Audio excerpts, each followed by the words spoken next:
Então agora feche os olhos e vamos orar para pedir a bênção de Deus para a exposição da palavra. Grandioso Deus, nosso Pai, muito obrigado porque o Senhor nos trouxe de volta à nossa igreja. Muito obrigado por esse reencontro. Que por alguma razão, que a própria razão desconhece, é que nos emociona. Muito obrigado pelo prazer de mais uma vez abrir diante dessa igreja a tua palavra. É um prazer, mas é também uma grande responsabilidade. E consciente dessa responsabilidade, eu peço a Ti humildemente a unção do Espírito Santo, que o Senhor possa me purificar de todos os meus pecados e mensagens e me habilitar a pregar a Tua palavra com dignidade, a tal ponto que realmente a exposição da mesma possa alimentar aquilo que você vai chegar. Certamente vier em busca disso, vier em busca de ajuda espiritual, vier em busca de fortalecimento na vida espiritual, vier para te adorar. E que nenhuma vida, nenhuma pessoa, seja criança, juvenil, adolescente, adulto, não saia daqui frustrada, mas que o Senhor possa corresponder à expectativa de cada um. É o que nós oramos e agradecemos em nome de Jesus. Amém. Irmãos queridos, hoje eu quero falar sobre o Salmo 32, não especificamente sobre o Salmo 32. Vou começar com ele e vou terminar com ele, mas não vou ficar o tempo todo falando sobre o Salmo 32.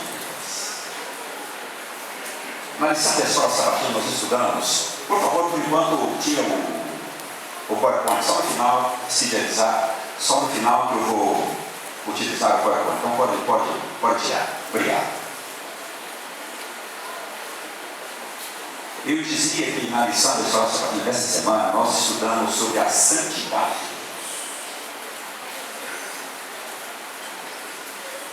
E a santidade de Deus, quando nós a compreendemos, quando nós refletimos sobre ela, ela nos remete automaticamente à nossa pecaminosidade. Isso é uma coisa natural, uma coisa automática.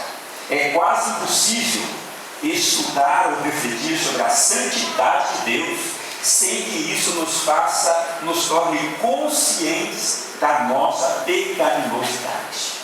Então, o meu tema hoje, se eu tivesse lá, o tema seria o pecado e as suas nuances, as suas matizes, as suas cores, os seus significados. Como o pecado pode atingir-nos da forma em que ele atingiu.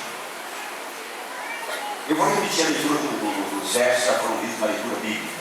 Salmo 32, 1 a 5. É um salmo de Davi. E ele está entre aqueles chamados salmos penitenciais. Ou seja, salmos nos quais os seus autores, quando falam salmos penitenciais, não é uma penitência como popularmente se entende. Eu, por muitos anos, na minha santa ignorância, eu fiz muitas penitências sob a orientação da minha querida mãe, que era uma religiosa praticante ali, e ela tinha esse costume, essa cultura de fazer penitências. E uma das penitências, ou uma maneira, um tipo de penitência que a gente fez muitas vezes, era quando a gente trabalhava na roça, quando vinha esses veranicos, o sol vinha na época errada e ameaçava destruir as nossas plantações, a minha mãe convocava a família e os vizinhos para fazer a tal da penitência. E quanto mais sofrível era a penitência, mais efeito ela teria. E a penitência era o seguinte: sempre nas fazendas onde a gente morava, um fazendeiro ou outro acabava erigindo uma cruz no alto de uma montanha.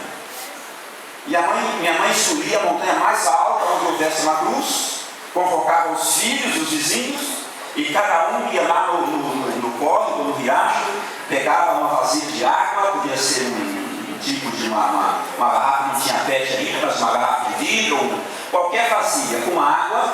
Os mais adultos levavam um balde com água na cabeça, as crianças com uma vasilha menor, mas todos que levaram água. e subir a pé, na hora do sol mais quente do dia, subir a pé aquela montanha e despejar aquela água no pé da cruz. E que isso moveria o coração de Deus, e ele então mandaria chuva para regar o solo e salvar as plantações. Quando eu falo que os salmos são salmos penitenciais, eu não estou me referindo a esse tipo de penitência. Essa penitência que se faz com o objetivo de amolecer o coração de Deus, de convencer a Deus pelo sofrimento que se impõe a si mesmo, convencer a Deus de abençoar, de fazer alguma coisa que a gente gostaria que ele fizesse. Quando eu falo dos salmos penitenciais, são 7 ao todo, estou falando de confissão, penitência de confessar, de reconhecer os seus pecados, e o Salmo 32 e o 35 são tipicamente salmos penitenciais, para dar apenas 2 exemplos. E o 32 até o verso 1 começa a dizer assim: bem-aventurado aquele cuja iniquidade é perdoada, cujo pecado é coberto. Qual a diferença entre iniquidade e pecado? O salmista está dizendo: bem-aventurado aquele cuja iniquidade é perdoada, cujo pecado é encoberto. Bem-aventurado o homem em quem o Senhor não atribui, a quem o Senhor não atribui iniquidade, e em cujo espírito não há dolo. Qual é a diferença entre o pecado, entre iniquidade e dolo? Continuemos. Enquanto calei os meus pecados, envelheceram os meus ossos pelos meus constantes gemidos todo dia, porque a tua mão pesava dia e noite sobre mim, e o meu vigor se tornou em sequidão de destino. Confessei-te o meu pecado, e a minha iniquidade não mais ocultei. Disse: confessarei ao Senhor as minhas transgressões.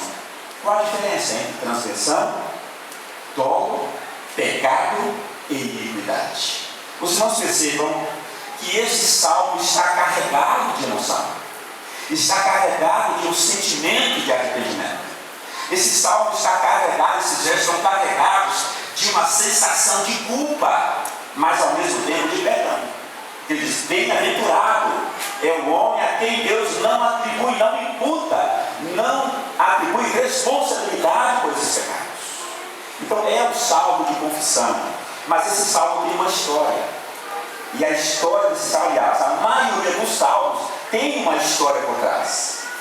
A maioria do Salmo 137 fala da escravidão na Babilônia. A maioria dos salmos tem uma história por trás, e esse que não fora essa regra. E a história é tanto quanto isso. Mas se não houvesse aquela história, nós não teríamos esse salmo. É a capacidade de Deus de pegar algumas coisas tristes, feias, vergonhosas até, e tirar delas, ou fazer com que elas resultem ou tenham como uma parte das suas consequências alguma coisa interessante que nós pudéssemos aproveitar. Esse salmo, ele é fruto da experiência que Davi teve, uma experiência que não deveria sequer estar na Bíblia. Aliás, por falar nisso, qualquer dia desse, eu quero pregar aqui na igreja um sermão com o seguinte título: por que eu creio na Bíblia?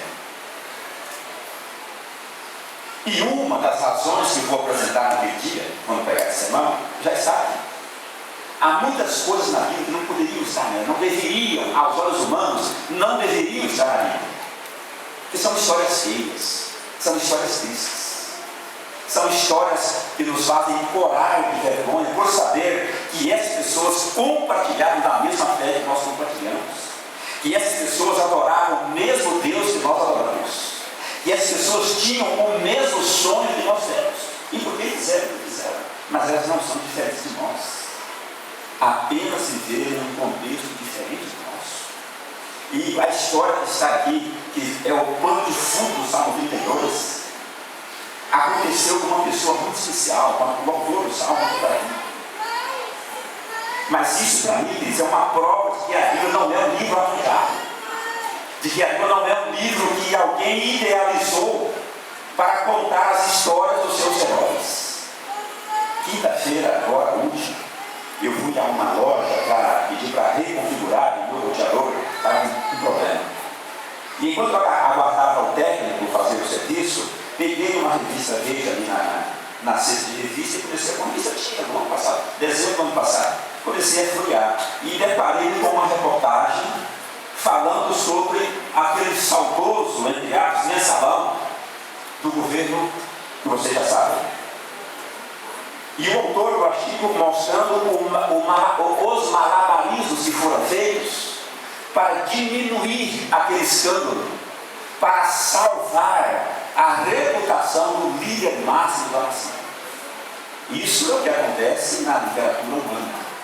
A tendência é você fazer tudo para esconder os erros, as falhas, as quedas, os deslizes daqueles que nós os vemos como nossos heróis. A Bíblia faz exatamente o contrário. A Bíblia expõe os seus heróis. A Bíblia os deixa desnudos diante dos nossos olhos. Então, por isso, essa é uma razão muito forte pela qual eu creio na Bíblia, porque ela não é um livro como os outros. Porque a história que está aqui nos capítulos 11 e 12 de 2 Samuel, se fosse em qualquer outro livro da literatura do nível humano, essa história não estaria aqui. Porque ela expõe um dos maiores homens que viveu no contexto do Antigo Testamento. Abra a sua Bíblia no segundo livro de Samuel, no capítulo 11. Vamos pensar alguns textos do capítulo 11 e do capítulo 12 do segundo livro de Samuel, para entendermos por que existe o Salmo 32 e o Salmo 51. Quem já tem um pouco mais de vivência com a Bíblia, já sabe do que eu estou falando. Estou falando do pecado de Davi com Batseba, ou Batseba, como alguns preferem. Eu vou pensar aqui alguns textos. Capítulo 11, começando com o verso 6. Então enviou Davi mensageiros a Joabe, dizendo: manda-me Urias o Heteu. Joabe enviou Urias a Davi. Por que Davi pediu que o seu comandante Joabe, que estava lá numa outra cidade, num campo de batalha, numa guerra ferrenha, por que ele pediu que o comandante Joabe enviasse um dos seus oficiais chamado Urias a ter com Davi? Os textos dos versos antecedem nos contam a história. Davi estava lá no seu palácio, primeiro erro, deveria estar no campo de batalha. Era costume os reis estarem lá junto, lá no fronte. Davi estava no seu palácio, por alguma razão que a própria razão desconhece. Alguns sugerem que ele já estava com maus pensamentos, já estava com más intenções. Então por isso não foi para a guerra. E no momento lá, ele passeando no terraço do seu palácio, ele vê a mulher de Urias em uma situação que não era muito confortável aos olhos de um homem. Ele não só a contemplou, como também a cobiçou. E os reis, eles tinham esse direito. Isso, nas leis da época, era legal. O rei, todos os seus súditos tinham a vida nas mãos do rei.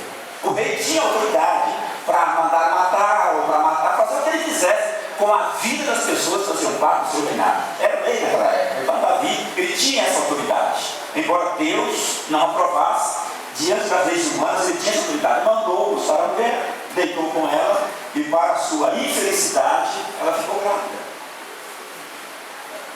E quando ele soube disso, então ele mandou chamar o seu esposo, que estava na guerra. Agora eu quero que os irmãos acompanhem comigo o versículo 11.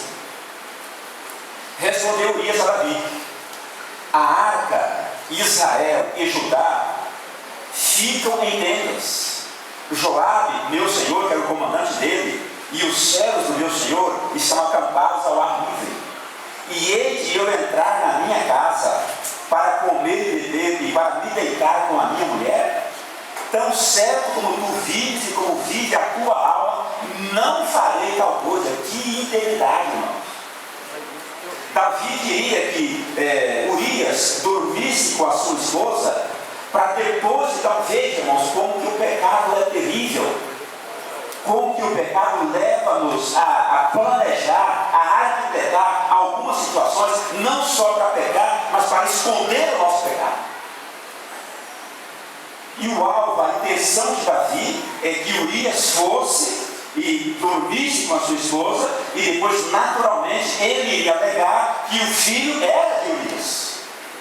Mas para a sua infelicidade, e aí é aquela história, disse alguém que o nosso pecado há de nos alcançar, mais cedo ou mais tarde, o nosso pecado vai nos alcançar. É impossível fugir do pecado durante toda a existência.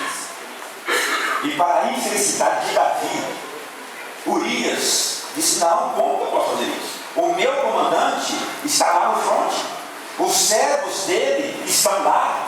Agora, como que eu iria dar a mim o privilégio de comer a uma mesa, deitar com a minha esposa, passar uma noite confortável e dizer: não, eu não vou fazer isso? Davi fez uma outra tentativa, embriagou Urias, para que ele agora, sob o efeito do álcool, fosse lá e dormisse com a sua esposa. Mas mesmo assim, mesmo embriagado, e aí há de se dizer que realmente nem toda embriaguez tira a consciência, e eu fiquei bêbado uma única vez na minha vida. Para aqueles que não sabem, eu sou filho de alcoólatra. Meu pai morreu precocemente, eu falei para alguns, de tanto beber cachaça e fumar. E quantas vezes na minha infância, meu pai chegava em casa dominado pelo álcool, totalmente embriagado, e a gente tinha que fugir. Fugir porque ele se tornava muito agressivo. E a gente tinha que sair de casa, se esconder em algum lugar, para esperar o efeito do álcool passar, para então voltarmos. Tal ficava o meu pai, muito agressivo. E eu ficava observando aquilo e pensando nos meus botões: mas será que essa tal de cachaça faz tudo isso mesmo na vida de um homem, uma pessoa assim? Eu fui crescendo. Um dia, eu percebi que eu era bom. 21 anos. E eu me encontrei em uma situação favorável, por assim dizer. É aquela história: quando você quer pecar, você nunca vai deixar de pecar por falta de oportunidade. Quem mais fala isso? E sempre que você quiser pecar, o diabo coloca o pecado à sua frente. Você nunca vai deixar de pecar por falta de oportunidade. E eu me encontrei em uma situação favorável até hoje. Hoje eu vou ver se realmente esse negócio tem que ser feito. E enchi a cara. E fiquei realmente muito bêbado. Mas em momento algum eu perdi a consciência. Em momento algum. E eu então percebi que o pai em algumas situações, ele dava proveito do seu estado de embriaguez para ficar até a conclusão que eu cheguei. Então Urias, mesmo embriagado, ele não quis deitar-se com a sua esposa. Então Davi foi outro lado. Mandou uma carta por ele mesmo, pelo seu subalterno Urias. Escreveu uma carta pedindo a Davi que o colocasse num lugar estratégico para que ele fosse.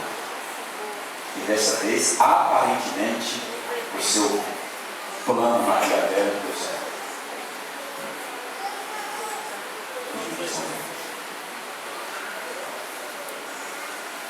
Irmãos, o que me... Agora vamos para o capítulo 2, começando com o versículo 7.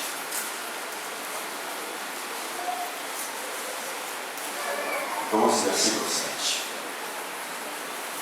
Algumas pessoas já me questionaram a respeito desse texto. Algumas pessoas veem esse texto bíblico um Deus injusto. Mas não é verdade isso. Então disse Natã: tu és o homem. Natã foi o profeta que Deus carregou e dizer a Davi que tudo que ele havia feito, embora tivesse tentado acobertar tudo estava patente aos olhos do Senhor. Então esse vai pegar a mensagem para Davi. Disse Natã a Davi: tu és o homem. Assim diz o Senhor, Deus de Israel: eu te ungi rei sobre Israel, e eu te livrei das mãos de Saul. Dei-te a casa de teu Senhor e as mulheres de teu Senhor em teus braços, e também te dei a casa de Israel e de Judá. E se isto fora pouco, eu teria acrescentado tais e tais coisas. Por que, pois, desprezaste a palavra do Senhor, fazendo o que era mal perante ele. Diz Davi: tudo que eu te dei era pouco, Davi. Por que você fez isso? A Urias, o heteu, feriste a espada, e a mulher tomaste por mulher, depois de o matar com a espada dos filhos de Amon. Por que, Davi, você fez isso? E Deus diz no versículo 11, vamos saltar o 10, versículo 11: assim diz o Senhor: eis que da tua própria casa suscitarei o mal sobre ti, e tomarei das tuas mulheres a tua própria vista, e as darei ao teu próximo, o qual se deitará com elas em plena luz deste sol. Ou seja, enquanto você tentou acobertar o seu pecado, a consequência acontecerá para que todos possam contemplar debaixo deste sol. Irmãos, algumas pessoas, o relato continua dizendo que Batseba, durante 9 meses, Davi tentou fazer manobras e mais manobras para que o seu pecado não fosse descoberto. Durante toda a gravidez da sua concubina, ele tentou fazer manobras, ele tentou acobertar os seus pecados, ele tirou vidas, ele sacrificou princípios, ele fez tudo o que não podia fazer com a tentativa de tornar o seu pecado encoberto. Mas isso é impossível. É aquela história que eu já disse: o pecado há de alcançar aquele que o pratica. E nós sabemos que o filho, esse filho desse relacionamento ilícito, adoeceu. E finalmente aconteceu o que com ele? Morreu. E a pessoa está vendo? Deus é injusto.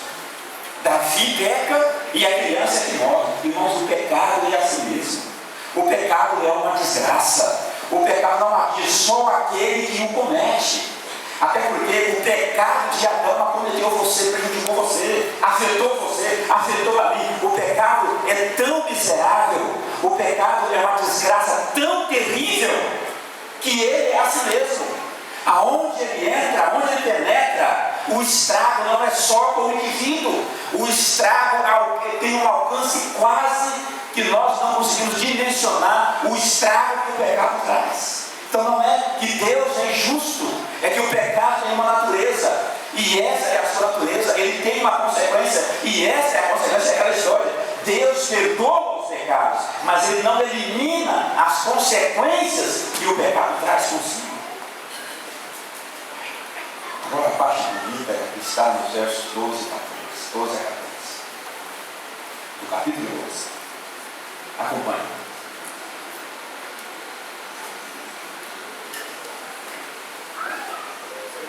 Porque tu fizeste em oculto, mas eu farei isso perante todo Israel e perante o Senhor, com relação às consequências. Então disse Davi a Natã: pequei contra o Senhor. Disse Natã a Davi: também o Senhor te perdoou? Não verás. Que Deus é isso? Que Deus é isso?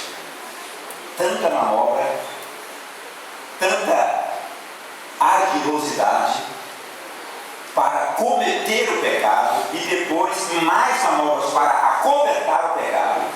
E no momento em que esse ser reconhece que pecou, o profeta fala: Deus já te perdoou. Irmãos, o perdão para Davi aconteceu antes do seu arrependimento e antes da sua confissão. É o que dizem os estudiosos. Mas posto que com isto deste motivo, e que blasfemassem os inimigos do Senhor, também o filho que te nasceu morrerá. Ou seja, você está perdoado, mas as consequências você terá que levar com elas. Irmãos, o pecado é assim. Por que essa história está aqui? Porque a Bíblia não esconde os defeitos dos seus pais. Davi é chamado o homem segundo o coração de Deus. Davi é o herói de muitas crianças, até porque ouvem as suas histórias, os seus feitos, etc. Por que essa história está aqui? Primeiro, É porque Deus não tem intenção de cobrir os defeitos dos seus homens, dos seus servos, dos seus filhos. E segundo, se essas histórias não estivessem na Bíblia, e essa é apenas uma das dezenas que existem, como que nós conheceríamos o pecado e como nós iríamos ter graças a histórias como essa, nós temos uma noção do que é o pecado, nós temos uma noção de como Deus lida com o pecado, com o pecador, e nós temos uma noção de quão sujo e terrível é o pecado, e isso nos dá a chance de sentirmos nojo, sentirmos aversão ao pecado. Como disse alguém, o pecado é aquela coisa, aquela doença, a única do universo, que leva o doente a fugir do remédio, a evitar o remédio. Agora sim, eu vou pedir que coloque o PowerPoint, porque eu quero que nós entendamos por que Davi estava tão profundamente agradecido a Deus. Pode colocar agora o PowerPoint, eu vou encerrar passando aqui um estudo sobre os pecados que Davi havia cometido e que ele relata, que ele confessa no Salmo 32. Vamos agora então para o encerramento, e eu vou usar aqui o PowerPoint para a gente entender um pouquinho melhor. Existem, enquanto eles colocam, já apareceu, olha, das 12 palavras hebraicas para pecado que o Antigo Testamento usa, 4 aparecem no Salmo 32. Nesses primeiros versos, não esqueçam de ir até o 5, onde aparecem as 4 palavras. Lembram delas? Iniquidade, pecado, dolo e transgressão. Então, das 12, o Antigo Testamento usa 12 palavras hebraicas para descrever um pecado tão terrível ao pecado, que em uma única palavra não era possível descrever o pecado. Então foram necessárias 12 palavras na língua hebraica. E é uma língua pobre. A língua hebraica tem em torno de 7.500 palavras. Apenas. O português tem em torno de 270 mil palavras. Então, mesmo uma língua pobre no seu vernáculo, foram precisos gastar 12 dessas poucas palavras para dar uma ideia, ainda que pálida, do que é o pecado. Então, irmãos e amigos, o pecado é algo realmente terrível, espantoso. Deveríamos aborrecê-lo como o diabo aborrece a Deus. Mas, infelizmente, ele nos atrai, né? Então, vamos lá. A primeira palavra, eu não as coloquei na ordem, eu queria apenas colocá-las didaticamente. A primeira palavra que o salmista usa é a palavra chatá. A segunda palavra que ele usa, não na ordem que ele colocou lá, na ordem que eu coloquei aqui, é a palavra avon. A terceira é a palavra pechá. E a quarta das 4 que aparece é a palavra reiá. Desculpa, reiá é a 4ª palavra que aparece. Quais são os significados dessas palavras? E essas 4 palavras para pecado, todas elas, Davi, ou seja, tudo que elas significam, Davi praticou naquele pecado dele com Betseba. Por isso, ele estava profundamente agradecido por ter recebido o perdão. Ele diz: bem-aventurado, feliz é o homem a quem Deus não atribui a responsabilidade, embora atribua as consequências, não atribua a responsabilidade por ter cometido tais pecados. A palavra chatá significa errar o alvo, sair do caminho. Esse é o significado básico, resumido da palavra chatá. É você errar o alvo, é sair do caminho.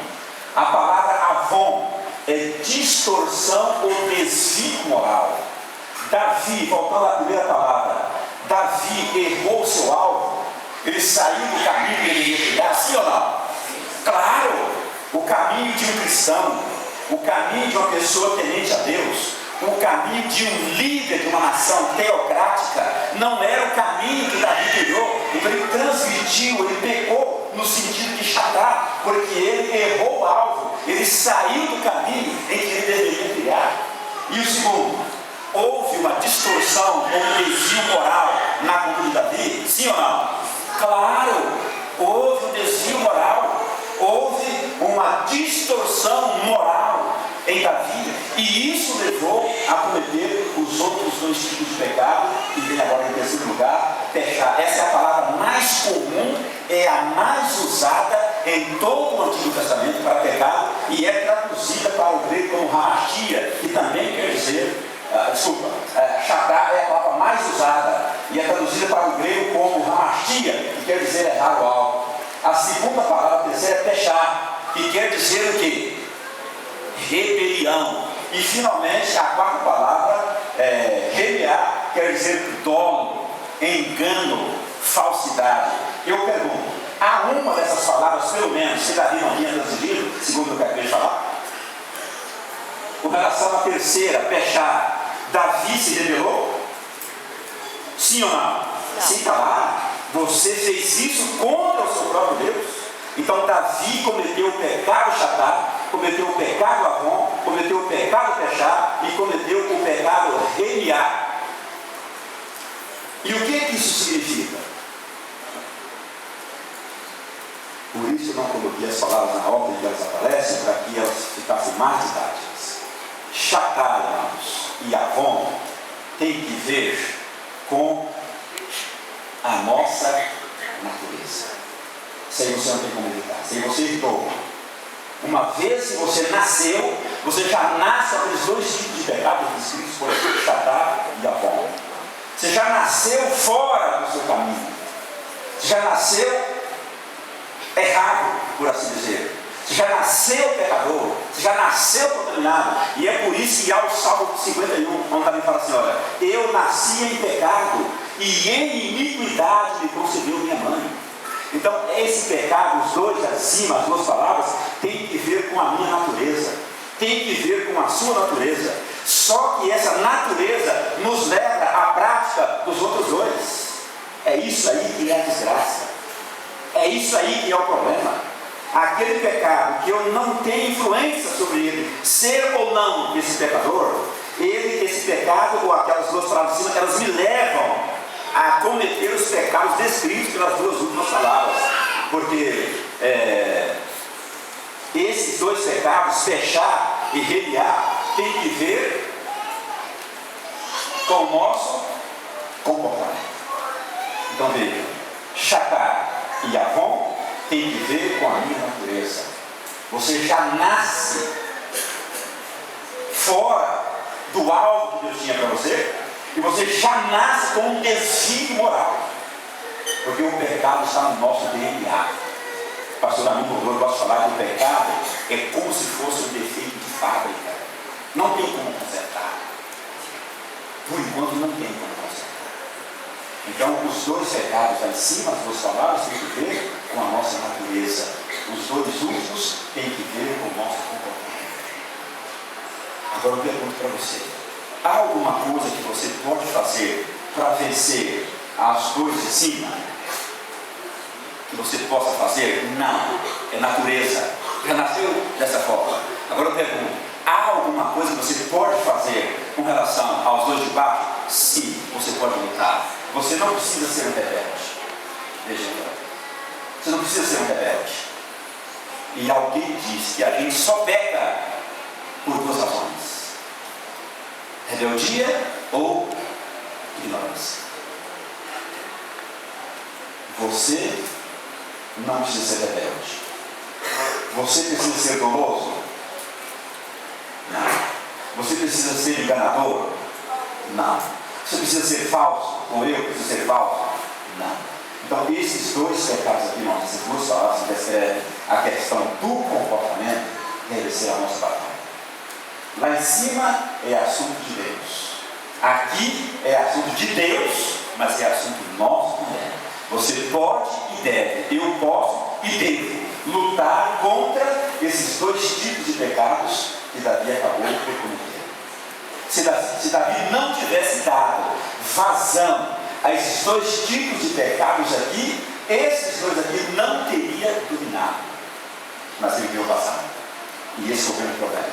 Então, terminando, fechando agora, eu diria: esse assunto de cima é uma questão, nós vamos nos livrar deles por ocasião da glorificação.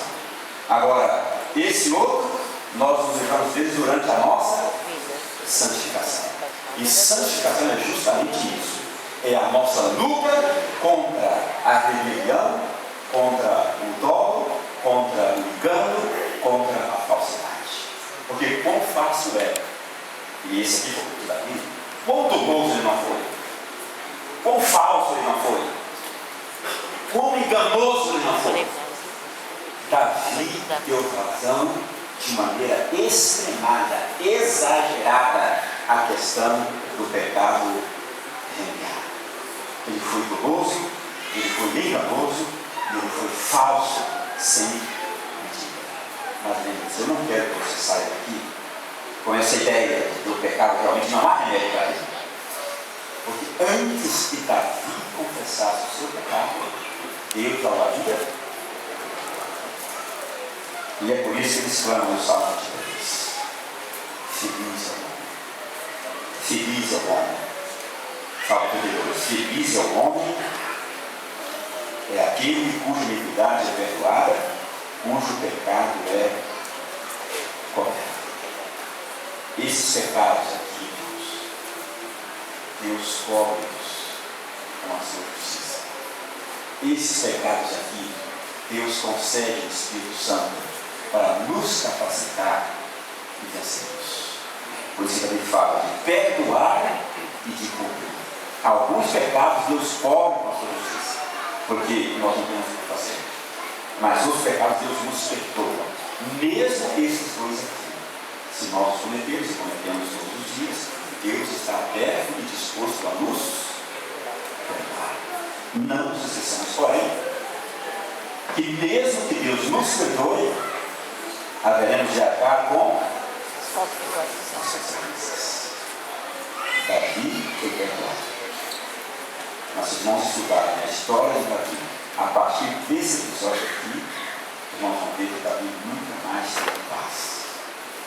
Sempre enfrentando um problema após o outro.